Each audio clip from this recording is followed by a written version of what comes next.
इस कंपोनेंट को निकालते हो जो आपका ये स्क्रैप है, ये स्क्रैप का वजन कितना आएगा। अब उन्होंने ये पूछा। अब सोचो कि आप यार हमारे पास कोई ड्राइंग भी नहीं है, हमने कोई पीस निकाला भी नहीं, हमारे पास कोई स्क्रैप भी नहीं है, तो यार हमें इसका स्क्रैप का पता कैसे चलेगा कि भाई कितना वजन आएगा। एक सवाल तो ये बन गया। चलो ठीक है, इसको भी निकालते हैं। जो पीस यहाँ पे देख रहे हैं आप ग्रीन कलर का, इस पीस को अगर हम निकालते हैं तब स्क्रैप कितना बचता है, ठीक है, मतलब कितना स्क्रैप बचेगा। और अगर हम इस पीस को नहीं निकालते तब कितना स्क्रैप जाएगा। अब आप ये कहना चाहते हो कि भाई जो ये आपने कंपोनेंट बनाया है, इस कंपोनेंट को चलाने के लिए कितने टन की पावर प्रेस मशीन की जरूरत पड़ेगी। बहुत ज्यादा दिमाग लगाने वाली चीज हमें बिल्कुल मत बताना, क्योंकि कई बार कैलकुलेशन इतना लंबा बता देते तो भाई वो समझ में नहीं आता। हेलो टूल रूम फैमिली, कैसे हो आप लोग? आई होप सब लोग बिल्कुल मस्त हो गए। सो दोस्तों, जैसा कि आप सभी लोग जानते होंगे कि जब भी मैं कोई भी काम करता रहता हूं, अगर उस काम में कोई प्रॉब्लम आती है, कहीं भी काम करते करते कोई फंस जाता हूं, तो मुझे खुद को लगता है यार कि अगर मेरे को प्रॉब्लम आई है, अगर मैं इसमें फंस गया हूं, अगर मैं यहां से निकल सकता हूं, तो ये सारी जानकारी मैं आपके साथ शेयर करूं, क्योंकि कभी ना कभी आपको भी उसकी जरूर पड़ेगी। फिलहाल अभी मेरे साथ एक ऐसा ही सीन बन चुका है। अब मुझे लगता है कि अगर आप टूल रूम में काम करते हो, चाहे आपका जॉब हो, बिजनेस हो, जो भी करते हो आप, यहां तक कि टूल डिजाइनिंग भी करते होगे, कोटेशन वगैरह बनाते होगे, हमेशा आपके साथ एक प्रॉब्लम जरूर आएगी। उस प्रॉब्लम को सॉल्व करने के लिए मैंने आप सोचा यार आपके साथ इस वीडियो बना के शेयर करता हूं, क्योंकि मेरे साथ वो प्रॉब्लम हो चुकी है। क्या है मैं आपको पूरी स्टोरी बताऊंगा, पूरी डिटेल में बताऊंगा, इसके साथ प्रैक्टिकल करके दिखाऊंगा कि उस प्रॉब्लम मैंने किस तरीके से सॉल्व किया हुआ है। तो टूल रूम फैमिली, जैसा कि आप सभी को पता होगा कि हमने अपना टूल रूम सेटअप किया, उसके बाद एक दो टूल लाकर हमने बनाने की कोशिश करी, इसलिए ताकि उसके अकॉर्डिंग हमें हमारे पास जो सारा सामान कुछ है वो अरेंजमेंट हो जाए और हमें किसी से बाहर से कोई काम ना करवाना पड़े।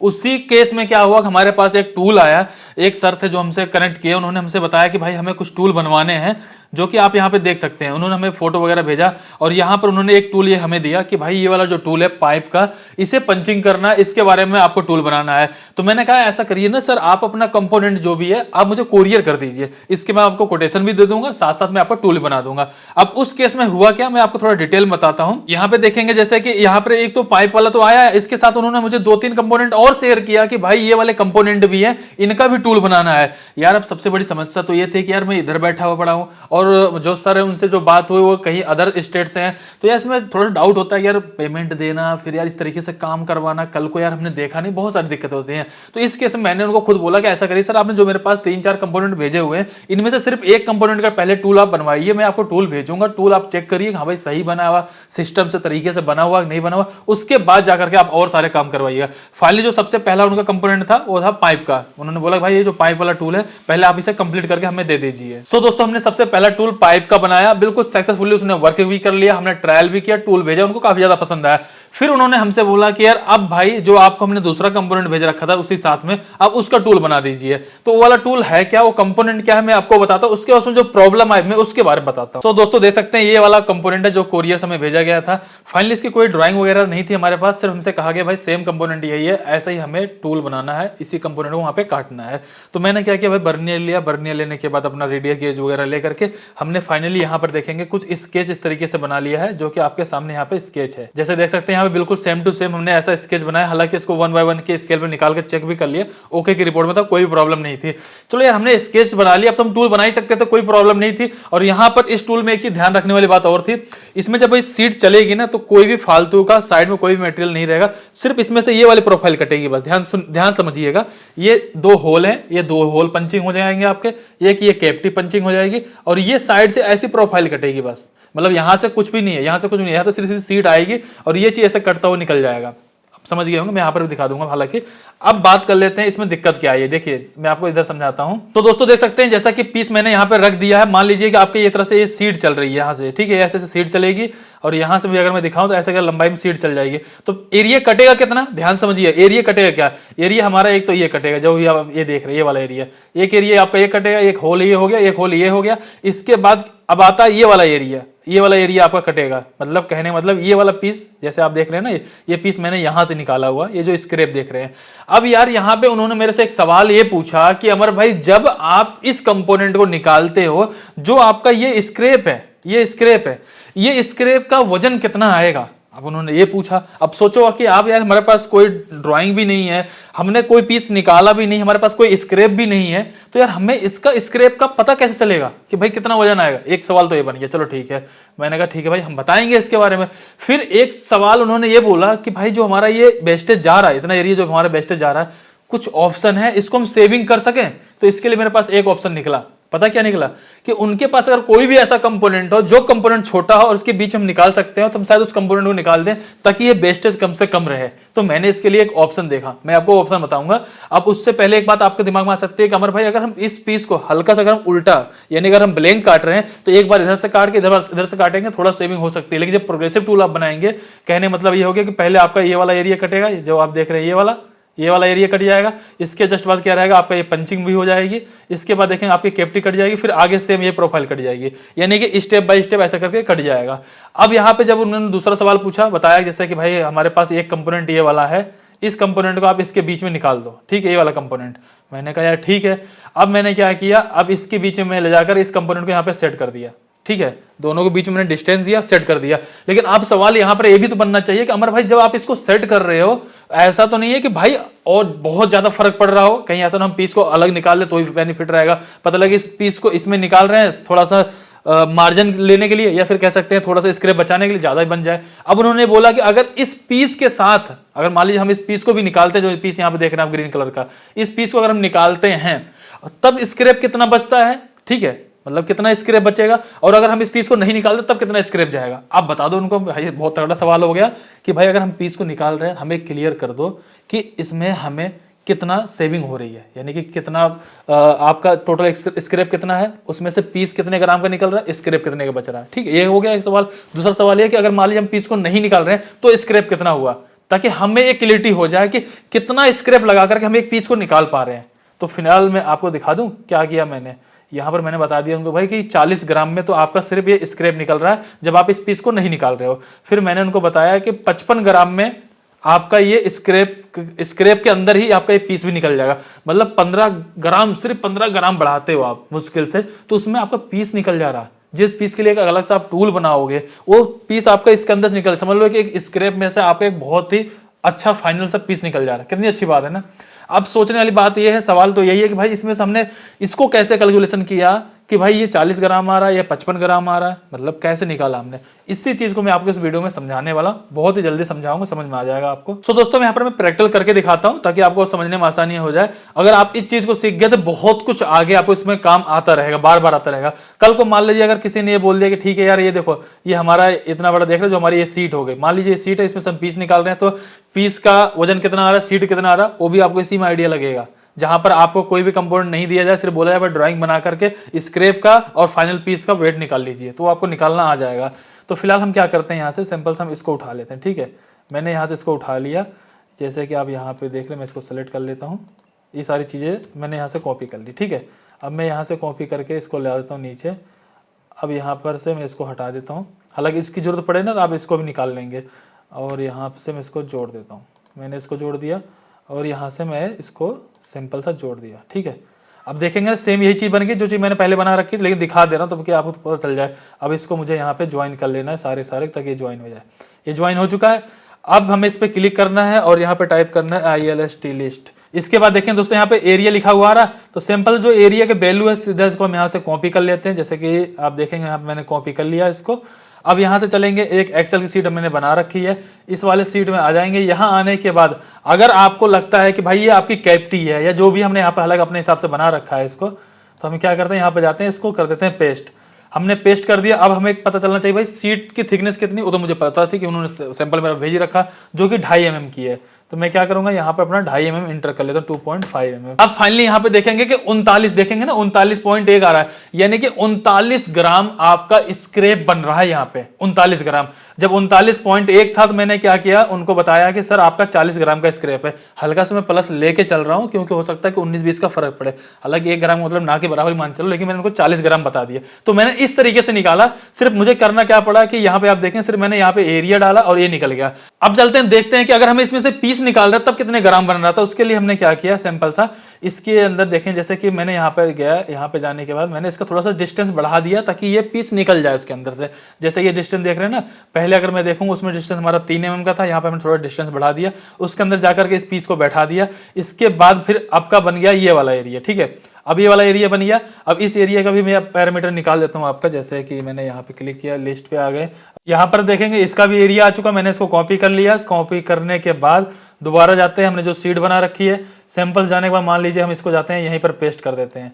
यहाँ पर हमने पेस्ट कर दिया इसको, सीट थिकनेस हमारी वही रहेगी। अब देखेंगे यहाँ पर क्या हुआ कि 52 ग्राम बनता है ये। अब देखिएगा यहाँ 52 ग्राम आ गया, लेकिन जब ये 52 ग्राम आया तो मैंने क्या इनको 55 ग्राम बताया, थोड़ा सा बढ़ा के बताया था, क्योंकि यहाँ पर एक प्रॉब्लम ये हो सकती है कि शायद हो सकता है जो आप यहाँ पे गेज वगैरह सेट करेंगे 19-20 का फर्क आ सकता है, इसलिए मैंने 2-3 ग्राम यहाँ पे जानबूझ के बढ़ा के बताया।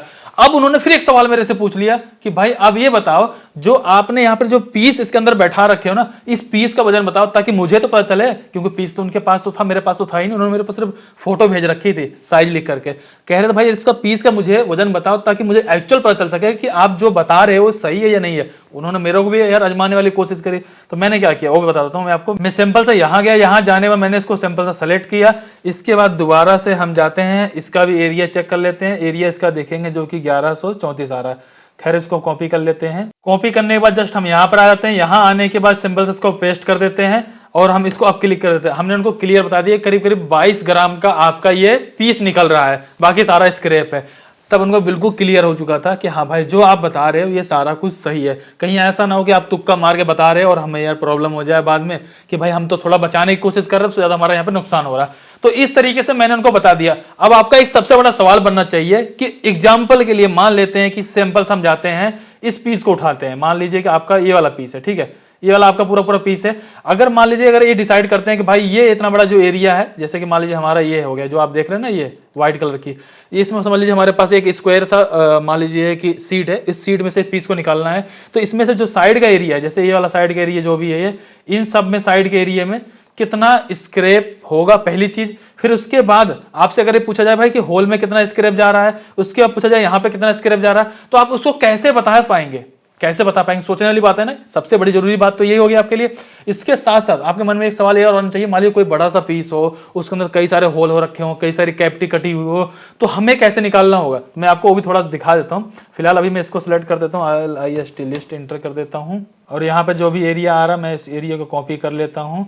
अब इसके बाद दोबारा से चलते हैं यहाँ पर। यहाँ जाने के बाद मैं आपको यहाँ पर इंटर कर देता हूँ। यहाँ जाने के बाद 2.5 mm की सीट रहेगी। तो फाइनली देखेंगे यहाँ 79.8 यानी करीब 80 ग्राम होता है। अब इसको बोलोगे तो पीस तो मेरे पास है ना, जो मैंने अभी आपको यहाँ पे दिखाया, तो जस्ट मेरे पास ये पीस तो है, पीस रखा हुआ ना। अब इस पीस को हम वजन तो कर सकते हैं, चलो मैं वजन करके भी दिखा देता हूँ। सो टूल रूम फैमिली देख सकते हैं यहाँ पर कांटा हमारा बिल्कुल 0-0 दिखाई दे रहा है। ये रहा हमारे पास पीस, और अब हम इस पीस को यहाँ पर रख देते हैं और यहाँ पर फाइनली देख लीजिएगा आपको यहाँ पर 8 दिखाई देगा, यानी कि 80 ग्राम आपको यहाँ पे देखने को मिल जाएगा। अगर मैं यही चलता हूँ, यहाँ से पीस हटा लेता हूँ तो यहाँ पे 0 देखने को मिलेगा। ये रहा पीस नीचे रख दिया, तो अब आप देखेंगे यहाँ पर आपको 80 ग्राम देखने को मिल जाएगा। तो दोस्तों आपने देखा कि 79.8 यानी करीब 80 ग्राम आ रहा था और 80 ग्राम हमारे कांटे पे भी आ रहा है ये। अब यहाँ पर जो सीखने वाली बात है, आप जिस भी कंपोनेंट को बोलोगे उस कंपोनेंट को उठा करके मैं आपको वजन करके दिखा दूंगा, वो भी कंप्यूटर के सॉफ्टवेयर के द्वारा जो भी एरिया निकाला जाएगा। एक चीज अब आपको और दिखाने की कोशिश करता हूँ, उससे और ज्यादा क्लियरिटी आपकी हो जाएगी। तो दोस्तों यहाँ पर मेरे पास एक कंपोनेंट और है जिसका मैंने टूल बनाया भी था, टूल भेज भी दिया है। अब मैं आपको यहाँ पे एक जरूरी चीज दिखाता हूँ, ये है वो कंपोनेंट। हम इसका भी चेक कर लेते हैं, इसका वजन कितना आएगा। एक कंपोनेंट मैंने जब टूल से निकाला तो मेरे पास कंपोनेंट पड़ा हुई है, मैं आपको उसका वजन चेक करवा दूंगा। फिलहाल यहाँ पे इसके एरिया को हम चलते हैं, इसके एरिया को यहाँ पर क्लिक कर लेते हैं। एरिया हमने ले लिया है और यहाँ पे चलते हैं और यहाँ पे हमने इसको एरिया को डाल दिया है, जैसा कि यहाँ पे हमने अपना एरिया इंटर कर लिया और यहाँ पे हम जाते हैं सीट थिकनेस इंटर कर देते हैं। और अब देखेंगे यहाँ पर 275 ग्राम का ये पीस बनता है हमारा। अब इसको वजन करके देखेंगे क्या 275 ग्राम आता है। लेकिन इस चीज का जरूर ध्यान रखिएगा, जिस कांटे पर हम चेक कर रहे हैं ये कांटा हमारा बड़ा है, इसकी वजह से यहाँ पे वेरिएशन 2-4 ग्राम का आ सकता है। तो चलो इसको हम यहाँ पे चेक करेंगे और ज्यादा क्लियरिटी हो जाएगी। सो दोस्तों अब आ जाते हैं हम बिल्कुल फाइनल पॉइंट पे। यार हमारा मेन मकसद क्या था इस वीडियो को देखने का। इस वीडियो के माध्यम से आप यहाँ पर देखो आपको बहुत सारे ऑप्शन मिलेंगे, जैसे big cavity, small cavity, hole हो गया, ये सारा कुछ आप वहाँ पे एरिया सेलेक्ट करेंगे, एरिया निकालेंगे और इसमें डालते चले जाएंगे। ये आपको फाइनल बता देगा कि टोटल ब्लैंक का साइज आपका ये निकलता है, उसके अंदर स्क्रैप ये निकलता है, ये सारा कुछ आपका यहाँ पे निकल जाएगा। अब आपका एक सवाल और बनना चाहिए जो कि इससे भी जरूरी सवाल है, बार बार कमेंट पूछा जाता है कि अमर भाई अगर मान लेते हैं कि ये रहा हमारा टूल, ठीक है, जैसा कि अगर मैं इसको यहाँ पे ओपन कर देता हूं, अब आप ये कहना चाहते हो कि भाई जो ये आपने कंपोनेंट बनाया है, इस कंपोनेंट को चलाने के लिए कितने टन की पावर प्रेस मशीन की जरूरत पड़ेगी? बहुत ज्यादा दिमाग लगाने वाली चीज हमें बिल्कुल मत बताना, क्योंकि कई बार कैलकुलेशन इतना लंबा बता देते हो भाई वो समझ में नहीं आता है। अगर आपको इतनी नॉलेज है, अगर आप ऑटोकैड पे स्केच बना सकते हो तो सेकंडों में आप इसका निकाल भी सकते हो। कैसे निकालना है? सो दोस्तों आप यहाँ पे देख सकते हैं हमने दोनों स्केच बना रखा। मान लीजिए अगर आपको ब्लैंक काटना तो आप आपके लिए ये रहा स्केच। अगर आप चाहते हो नहीं यार मैं इसको इस तरीके से काटूं जिसमें ये वाली प्रोफाइल भी काटूंगा और ये वाला होल भी काटूंगा, तो आप इसको भी ले सकते हो। मान लेते हैं चलो मैं ब्लैंक का ही ले लेता हूँ। सिंपल पे क्लिक करूंगा, LIST इंटर कर दूंगा। लिस्ट यहाँ पे जाने बाद आपको देखो पैरामीटर अब दिखाई देगा। पहले हम लोग एरिया ले रहे थे, पैरामीटर लेंगे। तो सिंपल हम यहाँ चलते हैं, पैरामीटर सेलेक्ट कर लेते हैं और यहाँ पे कॉपी कर लेंगे, यहाँ पे क्लिक करेंगे और इसके बाद जो भी पैरामीटर आया था उसको यहाँ पे हम सिंपल से एंटर कर देंगे। और इसके बाद जो कि हमारी सीट की थिकनेस रहेगी, हम उस सीट की थिकनेस को एंटर कर देंगे। और फाइनली यहाँ पे देखेंगे हमें टन बता दिया गया कि करीब 35 टन की यहाँ पर रिक्वायरमेंट होगी। अब देखो यहाँ पर हमने कोई बहुत ज्यादा फार्मूला नहीं लगाया, जो भी फार्मूला था वो हमने इसमें एक्सेल वाली सीट में ऑलरेडी हमने ऐड कर रखा है। सिर्फ हमने यहाँ पे पैरामीटर डालना है, सीट की थिकनेस बतानी है, ये बता देगा कि भाई कितने टन की पावर प्रेस पे इसकी रिक्वायरमेंट होगी। अब यहाँ पर एक सवाल ये बनता है, कई बार क्या होता है कि टूल थोड़ा सा छोटा बड़ा भी होता है, कई बार लोग ना टूल थोड़ा हैवी सा बना देते हैं, एक प्रॉब्लम ये आती है। और एक चीज जरूरी होता है कि भाई हमेशा सेफ्टी मार्जिन लेके चलना चाहिए। जहां पर 30 टन की रिक्वायरमेंट हो वहां पर 35 टन लेके चलो, ताकि थोड़ा सा लोड ज्यादा भी हो कम हो कोई दिक्कत ना आए, ठीक है। तो इस केस में क्या होता है हमने यहाँ पे 5 टन का सेफ्टी मार्जिन पहले से ऐड करके रखा हुआ है, ताकि कोई गलती से ये ना कह दे कि भाई यहाँ 30 टन पे चलेगी, 30 टन जाके लगा दी, पता लगा साली को 35 टन की रिक्वायरमेंट थी और 30 टन भी तुम्हारी कमजोर पड़ रही थी। तो इस केस में क्या हुआ कि अब यहाँ पर हम बात करें कि अगर इसको काटना हो तो 30 टन से लेकर 40 टन की पावर प्रेस आपके लिए इनफ है, आप उसमें इस ब्लैंक को आराम से काट सकते हो। तो यहाँ पर हमने ज्यादा कुछ नहीं किया, बहुत ही सिंपल तरीके से इस तरीके से इसको निकाल लिया। इस तरीके से जाकर के इस एक्सेल सीट का यूज करते हुए आप यहाँ से स्क्रैप का वजन निकाल सकते हो, कैसा भी स्क्रैप हो, जैसे कोई भी फाइनल कंपोनेंट हो उसका भी वजन, स्क्रैप का वजन, किसी भी टूल को निकालने के लिए चलाने के लिए कितने टन की रिक्वायरमेंट पड़ेगी उसका भी आपको यहाँ पर सारा कुछ पता चल जाएगा। अब समस्या ये आएगी कि आपको अगर ये एक्सेल सीट चाहिए तो मिलेगी कहां पे, एक सवाल। दूसरी बात, अगर आपको ऑटोकैड नहीं आता तब कैसे निकालोगे? देखो ऑटोकैड नहीं आता तो इसके ऊपर एक मेथड है, लेकिन वो काफी लंबा, किसी दिन उसके बारे में बता दूंगा। अब मैं आपको बताना चाहूंगा कि आपको करना क्या है। अगर आपको ऑटोकैड आता है, अगर आपको यहाँ पे इन सब चीजों के बारे में आता है तो इसकी कोई जरूरत है नहीं आपको, ठीक है। और अगर आपको ऑटोकैड नहीं आता, सबसे पहले आपको ऑटोकैड सीखने की जरूरत है। और काफी लोग आप में से कह रहे थे यार अमर भाई ऑटोकैड आपसे ही सीखना है, अगर आपको आता है तो। फिलहाल तो आपके भाई को ऑटोकैड आता है, जितने से आपका काम चल जाएगा, लेकिन इस पे हम बहुत अच्छा काम कर रहे हैं। टूल रूम फैमिली के नाम से प्ले स्टोर पे जाकर चेक करना, एप्लीकेशन है। उस एप्लीकेशन के अंदर कुछ दिन के अंदर, महीने वाली बात नहीं कर रहा हूं, कुछ दिन के अंदर आपको वहां पे ऑटोकैड, एनएक्स और यहाँ पे सॉलिडवर्क की कंप्लीट क्लासेस देखने को मिल जाएंगी। इसके साथ साथ वहां पर खुद मैं अपनी तरफ से भी कुछ क्लासेस ऐसे भी देने वाला हूं, जहां पर टूल डिजाइनिंग के बारे में ऐसे जो कॉन्सेप्ट बताता हूं ना आपको, ये सारे कॉन्सेप्ट वहां पे क्लियर करने वाला हूं। जीरो से भी सिखाएंगे, जो यहाँ पर कुछ लोगों को जानकारी है जिनको एडवांस सीखना, एडवांस भी सिखाएंगे। टूल रूम फैमिली एप्लीकेशन जाकर डाउनलोड कर सकते हो अभी आप। फिलहाल अभी वहां पे सिर्फ एक कोर्स अवेलेबल है, आगे चल के हम बहुत सारे कोर्सेस उस पर ला देंगे, बहुत ही जल्दी लाएंगे। लेकिन जब डाउनलोड करना रेटिंग जरूर देना, अगर आपको मेरा एक्सपीरियंस पिछले 2 सालों से देखने में, समझने में और समझाने का तरीका अगर सही लग रहा हो तो। एक चीज तो ये हो गया। अब दोस्तों अगर आपका सवाल ये बनता है कि अमर भाई मान लीजिए हमारे पास ऐसा कोई भी कंपोनेंट आ गया, तो यार कंपोनेंट का हम ऐसे नाप तोल कैसे करेंगे, किस तरीके से इसको नाप करके एक ड्राइंग बनाएंगे, पहला सवाल। दूसरा सवाल यह है कि अगर बहुत सारे सवाल आपके होंगे यार कि मान लो अगर मुझे टूल बनाना भी है तो डिजाइनिंग कैसे करेंगे, मटेरियल कैसे डिसाइड करेंगे, वायर कट का खर्चा कैसे निकालेंगे, ये सीट हमें कैसे मिलेगी ताकि सीट हम यूज करके अपना सारा कुछ निकाल पाए। तो इसी के लिए बताना चाहूंगा, एक कोर्स हमने लॉन्च किया हुआ जो कि टूल रूम फैमिली एप्लीकेशन पर अवेलेबल है। जाकर के उस एप्लीकेशन में जाओगे आपको तो एक फ्री वाली वीडियो मिल जाएगी, उसमें भी मैंने क्लियर कर रखा कि भाई इस कोर्स को बाय करने में आपको क्या क्या बेनिफिट देखने को मिलेगा। जाकर देखिए, अगर आपको लगता है कि आपको जरूरत है तब आप उसको बाय कीजिएगा, नहीं जरूरत लगे तो बिल्कुल बाय मत कीजिएगा, ठीक है। फिलहाल अगर उसको बाय करें तो आपको पता चल जाए भाई इसमें क्या क्या चीजें मैंने सिखाई हुई, ये सारा कुछ उसके अंदर मैंने ऑलरेडी पहले से बताया हुआ। आने वाले समय पे उस एप्लीकेशन के अंदर बहुत चीजें आपको देखने सीखने को मिल जाएंगी। फिलहाल आप लोग कमेंट कर जरूर बताइएगा कि आपको किस टॉपिक वीडियो चाहिए। जल्द ही मैं इन सब चीजों पे लगातार वीडियो लेकर आने वाला हूँ। फिलहाल इस वीडियो के लिए एक लाइक करके चैनल जरूर सब्सक्राइब कर दीजिएगा और कमेंट कर बताइएगा इससे पहले आपको इसके बारे में कितनी जानकारी थी। तब तक चलिए फिर मिलते हैं किसी वीडियो में, तब तक के लिए जय हिंद, जय भारत। पता है क्या, इसको मैं फुलों में लाने में भाई साहब टाइम लग जाएगा, क्योंकि मैं वो आदत पड़